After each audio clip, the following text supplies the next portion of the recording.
आपण कहतु तो मु रजनी महांती मु प्रदेश कांग्रेस मुखपात्र मते कौन सारा ओडिशा समस्त लोक चिन्हते गोटे लक्ष लक्ष लोक रैली भितर मु गोटे रैली रे पशिगली दी जगह कौन कहीदेली सेटा को कौन माने आपण कहतु नेता माने चली जो माने अत्यंत सेकंड पर्यंत से कहूतिले 20 सेकंड पर्यंत अरे 20 सेकंड जगह 30 सेकंड पर्यंत कहतु आपनकर मने अछि जदि आपनकर मने थिबो असदुद्दीन ओवैसींकर गोटे रैली रे कर्नाटक रे जने छोट छात्री जनक गोटे प्रकार मंतव्य देइथिले संगे संग स्टेज ऊपर ही तांको हाथरू माइक चढ़े निया जाइतला 2 सेकंड 3 सेकंड भितर माने आपण आपण गोटे कथा कहंतु कांग्रेस दल राजनीति करूची कांग्रेस दल पदयात्रा करूची तार शीर्ष नेतृत्व चली आमे चलीचु लक्ष लक्ष लोक चली ता भितर व्यक्ति को आमे जदि चिन्हि पारिनु सेटा कोन आमर दोष। नमस्कार मुझे स्वागत करुच्ची न्यूज रूम को मो सहित अच्छा कांग्रेस नेता रजनी महांती सर सर जो खबर एवं सामना को आसुची प्रधानमंत्री मोदी कहते जे कांग्रेस भारतर महिला मानू बा माँ भौणी मानू अपमान देइची एवं प्रधानमंत्री मोदी को एक कष्ट लगी जो भली भावे प्रधानमंत्री मोदी मां को राजनीति भितर को टणागला एवं आरजेडी शासन समय बिहार रे को भली भावे परिस्थिति थिला ये तमाम दिग को नहीं आज प्रधानमंत्री मोदी निजर कथा कहते या को भली भावे सर आपण देखुचंदी कांग्रेस पक्षरु या को नहीं कौन मत रोची जेतबेले पुणी थरे प्रधानमंत्री मोदी आज कांग्रेस को कड़ा काउंटर करूचंदी। प्रथम कथा होची भारत वर्षर एभली एक प्रधानमंत्री अछंती जे कि सबु बेले जेते बेले कोनोसी प्रकार तांको दल प्रति विपद आछि बा तांको प्रति बड़ माने लोक मानकर अनास्था भाव आछि सेते बेले से गुडे इमोशनल इश्यू को उठेइचंती मु आपन को सफा एकदम कहि देबा पई चाहे बिहार रे पटना रे जेते बेले भोट अधिकार रैली आसुतुला सेते बेले राहुल गांधी तेजस्वी यादव एवं ठारू आरंभ करी बहु सीनियर लीडर माने प्राय 5 किलोमीटर आगे रे अछंती एई समय भितर एई भिड़ भितर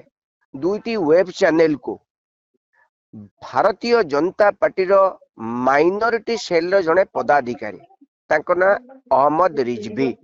सीए निजे एई प्रकार विवृत्ति देइचंती बिहार पुलिस बिहार सरकार चलची भारतीय जनता पार्टी रो सरकार चलची मिलित सरकार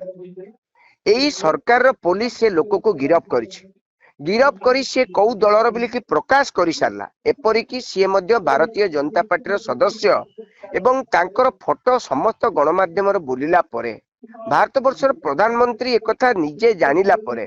जे तांको दल द्वारा ई भली मिछ कथा को प्रचार प्रसार करा जाउची एवं गुटे मिछ कथाटा को नै कि लोक मानक मनरे गुटे माने आमे जहा को कहूचु गुटे प्रकार रो आपण माने सहानुभूति आशा करूचंती ई कामटी करा जाउची ई प्रकार घुणित काम भारतीय जनता पार्टी सदस्यटी करिछि मोहम्मद रिजवी जहांकर फोटो मध्य प्रदेश पूर्वतन मुख्यमंत्री आजिर केंद्र सरकार आपणकर कृषि मंत्री सहित अच्छी खाली कि नुहे बिहार नीतीश कुमार सहित अच्छे बिहार अन्य माने बीजेपी दलर जे सभापति तांको सहित अच्छे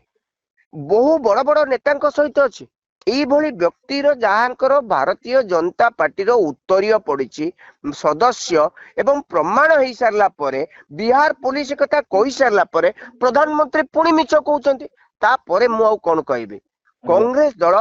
माँ मान को बहुत सम्मान दिए ओडिशार महिला मान सुरक्षा पाई आज की 7 मास काल कांग्रेस दल फाइट करुचे निजे राज्यर मुख्यमंत्री कहते महिला प्रसंग एक प्रसंग नुहे विधानसभा कांग्रेस विधायक मान को माड़ मारिले आमे महिला प्रसंग उठेलु बोलिकी आमको राजरास्ता को फोपाड़ी दिगला आम महिला मान आंदोलन करने हेतु पुणी आमको पुलिस लगे कि बाड़ा गला आम नार अपराध विभिन्न धारा केस है आम लोक मैंने जेल रे एबे मध्य अछंती बेल पाई नांती या परे जदि प्रधानमंत्री कहिबे मो मां को कहले देशवासी विचार करेंगे एते बड़ मिछटा को सी न कहतु तांको मां नांती स्वर्ग रे अछंती जने मां को ना नहीं राजनीति न करन मु आपन एक कथा आपन को जानिया पई चाहिबी आपन जेतबेले आरोप कहउचंती किंतु मु आरोप लगौनी नहीं कथा सामने को आसुची जे आपन जो रिजविंग कथा कहउचंती से असदुद्दीन ओवैसी प्रशंसक से एआईएमआईएम रो कार्यकर्ता ଆପଣଙ୍କ ରାଲିରେ କୋଭଳି ଭାବେ ସାମିଲ ହଉଛନ୍ତି ଯେ ତାଙ୍କୁ ଅନେକ ଗଣ ମୋର ଗୋଟିଏ କଥା, ରାଲି ଗୋଟେ ଭିଡ ହୁଁ ଭିଡ ଆପଣ ଭିତରେ କହୁଛନ୍ତି ଯେ ତାଙ୍କର ସମ୍ପର୍କ ଭାରତୀୟ ଜନତା ଗୋଟିଏ ପାର୍ଟି ସହିତ ଅଛି। ଗୋଟିଏ ଗୋଟିଏ ଅନେକ କଥା, ଗଣମାଧ୍ୟମର ୱେବସାଇଟ କହୁଛି ଯେ ତାଙ୍କର ସମ୍ପର୍କ ମୋହାମ୍ମଦ ରିଜଭୀ ଯିଏ AIMIM ସହିତ ଜଡିତ ଅଛନ୍ତି। ମୁଁ ଖାଲି କହିବା ପାଇଁ ଚାହୁଁଛି, ଆପଣ ଗଣମାଧ୍ୟମର ପ୍ରତିନିଧି, ଆଜ୍ଞା ଆପଣ ବିହାର ପୋଲିସର ଡିଜିଙ୍କ ନମ୍ବର ପାଇପାରିବେ, ଆଜ୍ଞା ବିହାର ପୋଲିସର ବରିଷ୍ଠ ପୋଲିସ ଅଧିକାରୀଙ୍କ ନମ୍ବର ପାଇପାରିବେ ହୁଁ ଏବଂ ଏଇ ଘଟଣାଟାକୁ ଆପଣ ବି ମଧ୍ୟ ପର୍ଦ୍ଦାଫାଶ କରିପାରିବେ। ଆପଣ ମତେ ଯୋଉ ପ୍ରଶ୍ନ ନିଜେ ପଚାରୁଛନ୍ତି ସେ ହୁଁ ପ୍ରଶ୍ନର ତ ଉତ୍ତର ଆପଣ ବି ପାଇପାରିବେ। ଆଜ୍ଞା ମୁଁ ଖାଲି କହୁଛି ହୁଁ ସେ କୋଉ ଦଳର, ନା ଆମକୁ ଯାହା ବିହାର ପୋଲିସ ଯୋଉ ଚିତ୍ର ପ୍ରକାଶ କଲେ, ହୁଁ ଯାହା କହିଲେ କଂଗ୍ରେସ ଦଳର ପ୍ରବକ୍ତା ହିସାବରେ ମୁଁ ସେଇ କଥାଟି କହୁଛି। ଏକ ହୁଁ ହୁଁ ଦ୍ୱିତୀୟ କଥାଟି ମୁଁ କହୁଛି, ହୁଁ ମନେ କରାଯାଉ ସେ AIM କି ରାମ MM ର, କିନ୍ତୁ ପ୍ରକୃତ କଥା ହଉଛି ସେ ହୁଁ ଏବେ ସୁଦ୍ଧା ଭାରତୀୟ ଜନତା ପାର୍ଟିର ସାଧାରଣ ମାନେ ଯୋଉ ମାଇନରିଟି ସେଲର ସଦସ୍ୟ ବୋଲି ତାଙ୍କର ପ୍ରମାଣ ମିଳି ସାରିଛି, ହୁଁ ତାଙ୍କର ଫଟୋ କହୁଛି। ଆଚ୍ଛା ହୁଁ କହିଲେ, ଆପଣ ଯଦି ଭାରତୀୟ ଜନତା ପାର୍ଟିର ସଦସ୍ୟ ନଥିବେ ଆପଣ କିନ୍ତୁ କଣ ଯାଇକି ଆପଣଙ୍କ ପୂର୍ବ ରାଲି ଭିତରେ ଆପଣ ଗୋଟିଏ କଥା କୁହନ୍ତୁ, କଂଗ୍ରେସର ରାଲି ହଉଛି, RJDର ରାଲି ହଉଛି, ମହାଗଠବନ୍ଧନର ରାଲି ହଉଛି, ତା ଭିତରେ ଅନ୍ୟ କୌଣସି ଦଳର ନେତା ବା ଅନ୍ୟ କୌଣସି ଦଳର କର୍ମୀ ପଶିଯିବେ ଏବଂ ଏକଥା କହିଦେବେ, ଏହା କୋଭଳି ଭାବେ ସମ୍ଭବ ଆପଣ ବଢିଆ କୁହନ୍ତୁ। କଥା, ବଢିଆ କଥା, ଆପଣ କୁହନ୍ତୁ ତ। ମୁଁ ରଜନୀ ମହାନ୍ତି, ହୁଁ ମୁଁ ପ୍ରଦେଶ କଂଗ୍ରେସର ମୁଖପାତ୍ର। ଆଜ୍ଞା ମତେ କଣ ସାରା ଓଡିଶାରେ ସମସ୍ତେ ଲୋକ ଚିହ୍ନିଛନ୍ତି? ଗୋଟେ ହୁଁ ଲକ୍ଷ ଲକ୍ଷ ଲୋକ ରାଲି ଭିତରେ ମୁଁ ଗୋଟେ ରାଲିରେ ପଶିଗଲି, ଦି ଜାଗାରେ କଣ କହିଦେଲି, ହୁଁ ସେଟାକୁ କଣ ମାନେ ଆପଣ କୁହନ୍ତୁ, ନେତା ମାନେ ଚାଲିଛନ୍ତି ଯୋଉମାନେ 20 ଅତ୍ୟନ୍ତ ସେକେଣ୍ଡ ପର୍ଯ୍ୟନ୍ତ ସେ ନା, କହୁଥିଲେ, ହଁ 20 ସେକେଣ୍ଡ, ସେକେଣ୍ଡ ପର୍ଯ୍ୟନ୍ତ। ଆରେ 20 ସେକେଣ୍ଡ ଜାଗାରେ 30 ସେକେଣ୍ଡ ପର୍ଯ୍ୟନ୍ତ ଆପଣଙ୍କର କହୁଥିଲୁ। ଆପଣଙ୍କର ମନେ ଅଛି, ଯଦି ଆପଣଙ୍କର ମନେ ଥିବ, ଅସଦୁଦ୍ଦିନ ଓୱେସୀଙ୍କର ଗୋଟିଏ ରାଲିରେ କର୍ଣ୍ଣାଟକରେ ଜଣେ ଛୋଟ ଛାତ୍ରୀ ଜଣକ ଗୋଟିଏ ପ୍ରକାର ମନ୍ତବ୍ୟ ଦେଇଥିଲେ, ସାଙ୍ଗେ ସାଙ୍ଗେ ଷ୍ଟେଜ ଉପରେ ହିଁ ତାଙ୍କ ହାତରୁ ମାଇକ୍ ଛଡେଇ ନିଆଯାଇଥିଲା। 2 ସେକେଣ୍ଡ 3 ସେକେଣ୍ଡ ଭିତରେ ମାନେ ଘଟଣାର ଆପଣ ସମାପ୍ତି। ଆପଣ ଆପଣ ଗୋଟିଏ କଥା କୁହନ୍ତୁ, ହୁଁ କଂଗ୍ରେସ ଦଳ ରାଜନୀତି କରୁଛି, କଂଗ୍ରେସ ଦଳ ପଦଯାତ୍ରା କରୁଛି, ତାର ଶୀର୍ଷ ନେତୃତ୍ୱ ଚାଲିଛନ୍ତି, ହୁଁ ଆମେ ଚାଲିଛୁ, ଲକ୍ଷ ଲକ୍ଷ ଲୋକ ଚାଲିଛନ୍ତି, ତା ଭିତରେ ଏଇ ବ୍ୟକ୍ତିକୁ ଆମେ ଯଦି ଚିହ୍ନି ପାରିନୁ ହୁଁ ସେଟା କଣ ଆମର ଦୋଷ, ନା ଏଇ ଦଳ ଯିଏ ପଠେଇଛି ତାର ଦୋଷ, ହୁଁ ନା ଯୋଉ ବ୍ୟକ୍ତି ଆସିକି ଏଇଭଳି କଥା କହିଛନ୍ତି ତାଙ୍କର ଦୋଷ? ନିଜ ଦଳର ଲୋକ,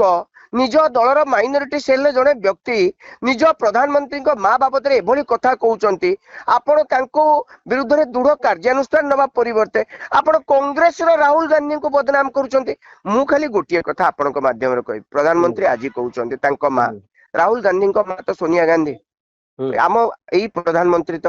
ସମାନ ବ୍ୟକ୍ତି, ଗୁଜରାଟର ମୁଖ୍ୟମନ୍ତ୍ରୀ ଥିଲେ, ତାଙ୍କୁ କହିଲେ ଜର୍ସି ଗାଈ। ଗୋଟେ ମୁଖ୍ୟମନ୍ତ୍ରୀ ଗୋଟେ ରାଜ୍ୟର କନଷ୍ଟିଟ୍ୟୁସନାଲ ପୋଜିଶନ ହୋल्ड କରୁଛନ୍ତି, ଏଇଭଳି କହିଲେ, ଖାଲି ସେତିକି କହିଲେନି, 2019ରେ କହିଲେ वो कौन सी विधवा है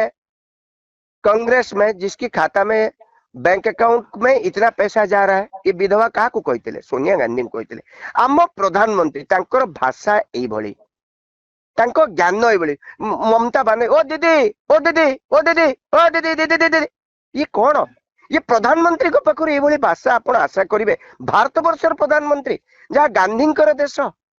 ଗାନ୍ଧୀ ନେହେରୁ ସୁଭାଷ ବୋଷଙ୍କର ଦେଶ, ସର୍ଦ୍ଦାର ବଲ୍ଲଭ ଭାଇ ପଟେଲଙ୍କର ଦେଶ, ହୁଁ ଏଇ ଦେଶରେ ମାନଙ୍କୁ ଏଇଭଳି ଭାଷା କହୁଛନ୍ତି, ନିଜେ ଆମ ପ୍ରଧାନମନ୍ତ୍ରୀ ଆଜି କାନ୍ଦୁଛନ୍ତି। ପୁଣି କଂଗ୍ରେସ କହିନାହିଁ, ରାହୁଲ ହୁଁ ଗାନ୍ଧୀ କହିନାହାନ୍ତି, କୌଣସି ନେତୃବର୍ଗ କହିନାହାନ୍ତି, ଆମେ ସେଥିରେ ଟିକେ ବି ଜାଣିନୁ। ସତ କଣ ଟିକେ ପ୍ରଧାନମନ୍ତ୍ରୀ ଥରେ କୁହନ୍ତୁ, ଏତେ ମିଛ କାହିଁକି କହୁଛନ୍ତି? କହିବା କଥା କି ଆମ ଦେଶରେ ପ୍ରଧାନମନ୍ତ୍ରୀ ଯଦି ବାରମ୍ବାର ମିଛ କହିବେ, ଲୋକେ କଣ କହୁଛନ୍ତି ସାରା ବିଶ୍ୱରେ, ଆମ ଦେଶରେ ଲୋକେ ତାଙ୍କୁ କଣ କହିବେ? ନିଜର ଗୋଟେ ମାନ ସମ୍ମାନ ରଖିବା କଥା ନୁହଁ?